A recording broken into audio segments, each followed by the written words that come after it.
এই সময়ের আমাদের সমাজের যে পরিস্থিতি সেটার সাথে অনেক বেশি রিলেভেন্ট।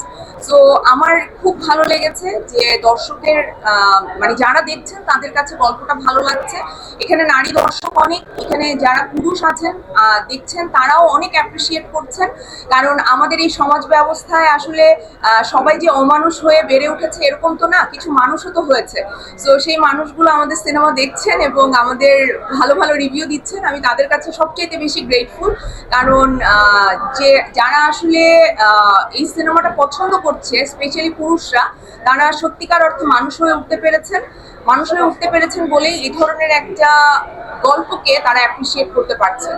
আসলে আমি এটা তো আসলে দর্শক আমাকে হয়তো ভালোবাসে বলে তাদের কাছে মনে হচ্ছে, কিন্তু একটা কাজ, একটা সিনেমা কখনো একা করা যায় না বা একা টেনে নেওয়া যায় না। এটার পেছনে অসংখ্য মানুষের অনেক শ্রম থাকে এবং আমার টিমের যারা ছিল তারা প্রত্যেকে অসম্ভবভাবে পরিশ্রম করেছে। এবং স্পেশালি আমি আসলে ধন্যবাদ দিতে চাই সানি সারোয়ার ভাইকে এবং আমার কো অ্যাক্টরদেরকে।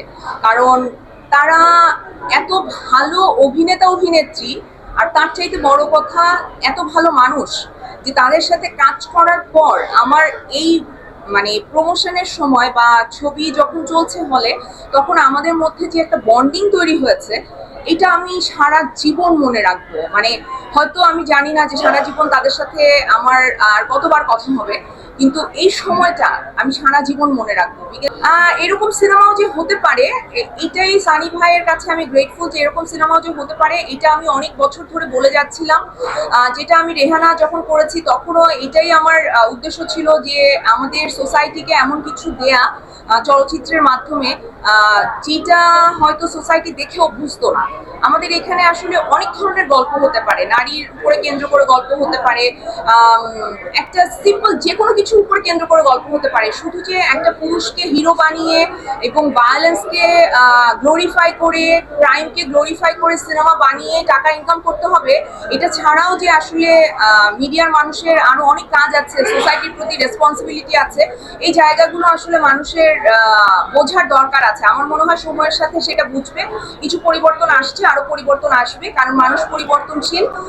আমি আজকে যে বাঁধনটা হয়েছি সেটা তো আর একদিনে হই নাই যে একদম জন্মেছি এইভাবে যে আমি এরকম চিন্তা করব, এরকম না। আমারও নিশ্চয়ই অনেক ভুল ছিল, অনেক ভুল ধারণা নিয়ে আমি হয়তো বেড়ে উঠেছিলাম, কিন্তু আমি সময়ের সাথে নিজেকে পরিবর্তন করেছি। সো পরিবর্তন কিন্তু মানুষ চাইলেই নিজেকে করতে পারে। আর আমি আমি আশা করব যে আমাদের মিডিয়ায় যারা প্রোগ্রেসিভ আছেন তারা ডেফিনেটলি এই ব্যাপারটা নিয়ে একটু চিন্তা করবেন।